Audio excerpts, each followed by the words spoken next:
Buenas noches, profesora Maura y compañeros. El tema de hoy son las teorías morales y a las cuales también toca hacerle como un balance, o sea, o una comparación con el caso de Cambridge Analytica y Facebook, que fue un escándalo mundial. Entonces, iniciaré con la teoría utilitarista, la utilitarista deontológica y ética de la virtud. Iniciaré con la utilitarista, que es esta teoría habla de una acción es correcta en la medida en que genere mayor cantidad de felicidad en la mayor cantidad de personas. Esto según Jeremy Bernal, por ejemplo, un ejemplo ya pues más acorde a mi carrera, digamos, en un fin de semana un profesor decide poner poquita tarea para que los estudiantes tengan más tiempo, puedan descansar y compartir con sus familias. Entonces, una consecuencia de esto sería que los estudiantes están más felices, más descansados y más motivados. Un juicio ético de Beckman, como esta decisión generó más bien que malestar, es moralmente correcta. Para Beckman, él proponía calcular las consecuencias como si fuera una balanza. Más placer igual bien, más dolor igual mal. Ahora pasando al ejemplo del caso de Cambridge, el principio básico utilitarista se evalúan las acciones de Cambridge Analytica y Facebook porque produjeron más bien, o sea, se evalúa si fue más el bienestar o más malestar lo que causó. El criterio es, ¿generaron felicidad colectiva o un daño colectivo? Entonces, las acciones del caso, Cambridge recopiló y usó datos privados de millones de usuarios de Facebook sin el consentimiento claro. Cambridge, al recopilar esto, usó datos privados de millones de usuarios de Facebook sin su consentimiento. Esos datos se usaron para manipular campañas políticas, incluyendo las elecciones del año 2016 de Estados Unidos.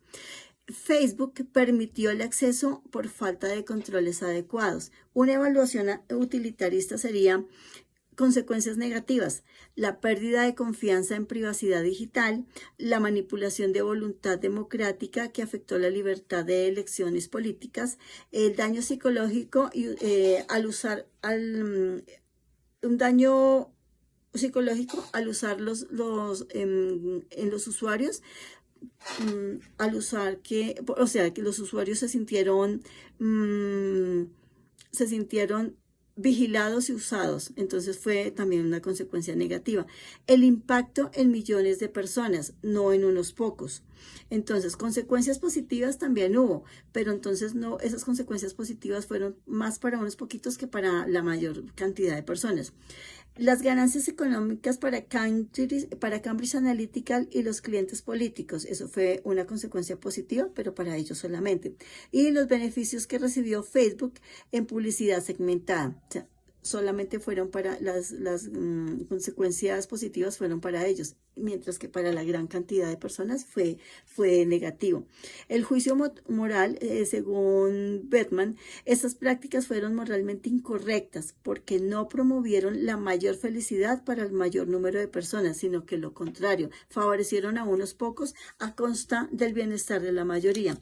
Lo anterior demuestra que el uso indebido de datos personales, aunque pueda generar beneficios económicos o políticos para algunos sectores, no es ético desde la perspectiva utilitarista porque produce más daño que bienestar a nivel social, afectando la confianza, la privacidad y la democracia de millones de personas.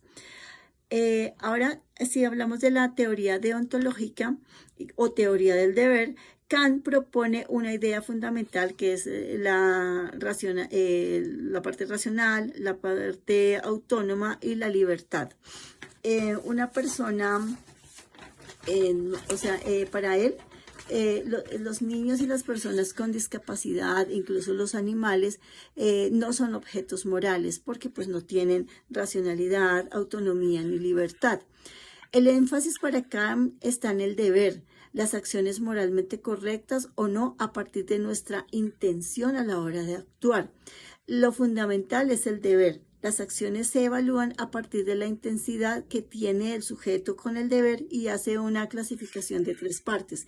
Las acciones que son contrarias al deber, y por consecuencia son moralmente incorrectas. Hay situaciones que son conforme al deber, aunque no son incorrectas, son neutras, y las que son por deber son las normas correctas. Entonces, para Kant,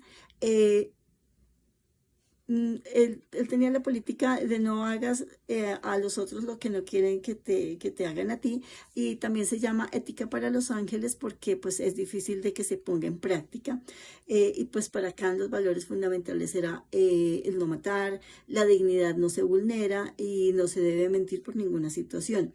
¿Qué análisis deontológico del caso se puede tener? Principio básico de la deontología. La moralidad se basa en cumplir con los deberes y normas éticas universales independientemente de las consecuencias. Ejemplo de esos deberes: decir la verdad, respetar la autonomía y proteger la privacidad, no manipularla. Acciones en el caso. Cambridge recopiló datos personales sin consentimiento explícito. Ahí hubo una violación del deber y no se respetó la privacidad. Usó información para manipular a la opinión pública. Hubo una violación del deber de tratar a las personas como fines en sí mismas y no como medios. Facebook permitió el acceso a los datos sin controles adecuados. Incumplió su deber de proteger la información y la confianza de los usuarios. Y otra evaluación deontológica que se pudo sacar es: no importa si algunos partidos ganaron elecciones o si hubo beneficios económicos. Desde la deontología, estas acciones no son inmorales en sí mismas, porque violan deberes fundamentales: el respeto a la verdad, la privacidad y la autonomía de los individuos.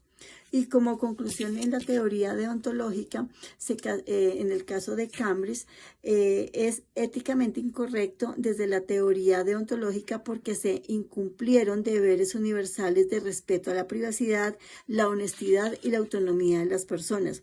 No se trata de medir si el resultado fue positivo o negativo, sino de reconocer que el simple hecho de usar a los usuarios como medios para manipularlos constituye una falta moral.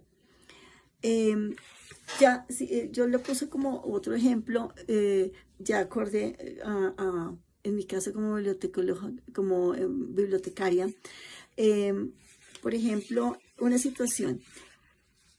Eso ocurrió en la biblioteca donde yo trabajo. Un bibliotecario descubre que un usuario consulta libros sobre un tema delicado o muy personal. En este caso fue pornografía infantil. Según el deber de Kant, el bibliotecario tiene el deber de respetar la privacidad y la confiabilidad del usuario y no divulgar esa información porque trata a la persona como un fin, implica respetar su autonomía y su dignidad. ¿Qué acción moral? No compartir ni comentar sobre las consultas del usuario aunque alguien le pida información. ¿Por qué es correcto? Porque el respeto a la privacidad es un principio universal que no debería violarse independientemente de las consecuencias. Ahora, para finalizar, hablo sobre la ética de la virtud, que su representante es Platón, y él habla sobre el mundo de las ideas. Indica que la esencia y las ideas de las cosas no está en lo material, en la carne y en el hueso, sino que está en el mundo de las ideas. Nosotros debemos conocer los valores de justicia, bondad, felicidad. No es las cosas buenas lo que debemos encontrar, sino encontrar el bien. Si actuamos de forma incorrecta es porque no conocíamos la bondad. En este caso, en la vida cotidiana, la ética de la virtud invita a formar hábitos buenos y a practicar la moderación y a construir comunidad donde se cultiven los valores. Contrario, Aristóteles, la ética y la política están relacionadas por completo. La política sería la puesta en práctica de la ética. El hecho de saber qué es lo bueno y lo malo no quiere decir que actuemos así. La pregunta acá sería: Cambridge Analytica y Facebook con virtudes morales, o sea, atacaron las virtudes morales como la honestidad. Y como reflexión ética, si se hubiera guiado por la ética de la virtud, las empresas habrían cultivado hábitos de integridad, de responsabilidad social y de prudencia tecnológica, poniendo en el centro el bienestar de la comunidad y la salud de la democracia. El escándalo muestra cómo la ausencia de virtudes en los líderes y las organizaciones pueden derivar en prácticas dañinas que erosionan la confianza y la confianza pública. Finalmente, el caso de Cambridge refleja el claro ejemplo de cómo el vicio, la codicia, la manipulación, la falta de prudencia reemplaza la virtud, que es la honestidad, la justicia, el respeto y la responsabilidad. Desde la ética de la virtud se resalta que la solución no está solo en más normas y sanciones, sino en formar líderes en organizaciones con carácter moral orientados al bien común. Bueno, entonces ya en el ejemplo que yo pondría pues para el campo de la bibliotecología sería que, por ejemplo, un usuario llega a la biblioteca y tiene problemas de discapacidad visual o es analfabeta.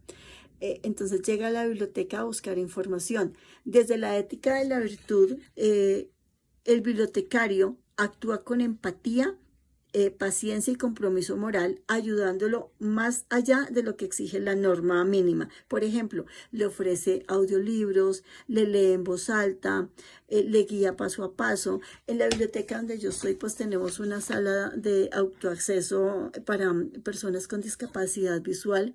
Entonces, esa sala es muy completa. El bibliotecario debe llevar al usuario hasta allá y explicarle cómo funciona, pues para que la persona pueda sentirse acompañada y tenga su finalidad, que es conseguir información.